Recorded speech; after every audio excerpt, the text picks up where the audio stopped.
ಸೌತೆಕಾಯಿ ಪಲ್ಯ ಮಾಡೋದು ಹೇಗೆ ಅಂತ ಹೇಳ್ತೇನೆ, ನಾನು ಯಾವ ರೀತಿ ಮಾಡೋದಂತ.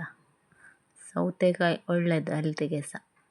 ಮುಂಚೆ ನಾವು ನಮ್ಮ ಊರಲ್ಲಿ ಮನೆಯಲ್ಲೆಲ್ಲ ಮಾಡ್ತಿದ್ದೆವು. ಸೊ ಅಲ್ಲಿ ಇದು ಅಂಗಡಿಯಿಂದ ತಂದದ್ದು.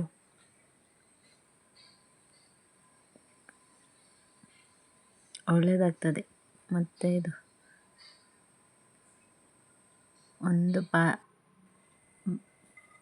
ಒಂದು ಪಾತ್ರೆಗೆ ಕೊಕೊನಟ್ ಆಯಿಲ್ ಹಾಕಿದ್ದೇನೆ. ಆಯಿಲ್ ಬಿಸಿಯಾದ ನಂತರ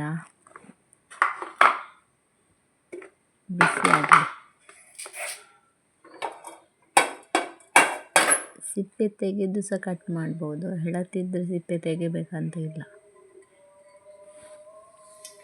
ಅದಕ್ಕೆ ಸ್ವಲ್ಪ ಸಾಸಿವೆ, 1 ಸ್ಪೂನ್ ಸಾಸಿವೆ,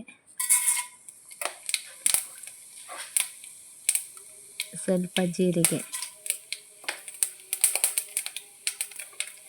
ಅದು ಸಾಸಿವೆ ಒಡಿಲಿ, ಸ್ವಲ್ಪ ಪಟ ಆಗಲಿ.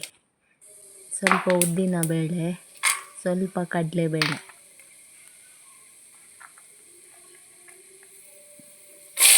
ಮತ್ತು 6-7 ಹೆಸರು ಬೆಳ್ಳುಳ್ಳಿ,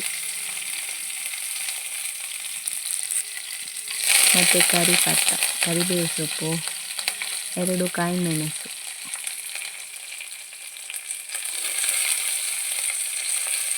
ಒಳ್ಳೆ ಫ್ರೈ ಆಗಲಿ. ಸ್ವಲ್ಪ ನೀರುಳ್ಳಿ, 1 ನೀರುಳ್ಳಿ ಹಾಕಿದ್ದೀನಿ ಸಣ್ಣದಾಗಿ.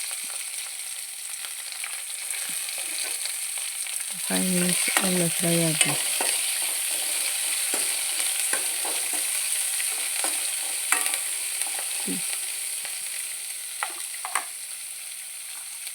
ಫ್ರೈ ಆಯಿತು.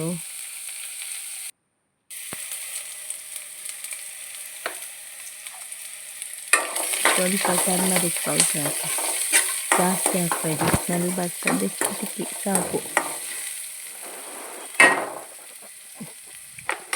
ಒಳ್ಳೆ ಮಾಡಿ ಫ್ರೈ ಆಗಲಿ. ಹಸಿ ಆಗ್ತದೆ, ಟರ್ಮರಿಕ್ ಪೌಡ್ರ್ ಹಾಕಿದ್ದೇವೆ ಹಳದಿ ಹುಡಿ. ಸೊ ಒಳ್ಳೆ ಫ್ರೈ ಆಗಲಿ. ಮತ್ತು ಕಟ್ ಮಾಡಿ ಇಟ್ಟ ಸೌತೆಕಾಯಿ ನಾನು ಸಿಪ್ಪೆ ತೆಗೆದೆ.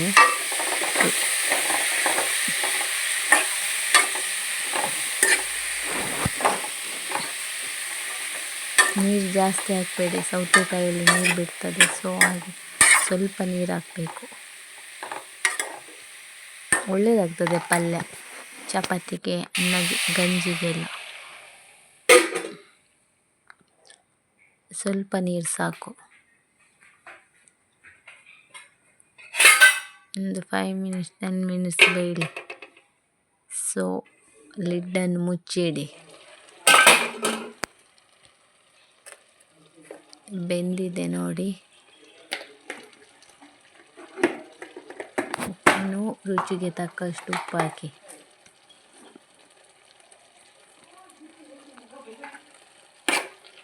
ತುರಿ ಹಾಕಿ, ಕಾಯಿ ತುರಿ ಹಾಕಿದರೆ ಟೇಸ್ಟ್ ಆಗ್ತದೆ. ಸೊ ಹಾಗೆ ನೀರು ಮಾಡಬೇಡಿ, ತುಂಬ ಬೇಯಬೇಕಂತ ಇಲ್ಲ ಇದು ಸೌತೆಕಾಯಿ. ಸೊ ಒಳ್ಳೆಯದಾಗ್ತದೆ. ಹೀಗೆ ಮಾಡಿ ಒಮ್ಮೆ ಟ್ರೈ ಮಾಡಿ, ನೀವು ಹೀಗೆ ಮಾಡಿ. ಸಿಂಪಲ್ ರೆಸಿಪಿ, ಸಿಂಪಲ್, ಬೇಗ ಆಗ್ತದೆ. ನೋಡಿ ಆಲ್ರೆಡಿ ಆಯಿತು ಇದು.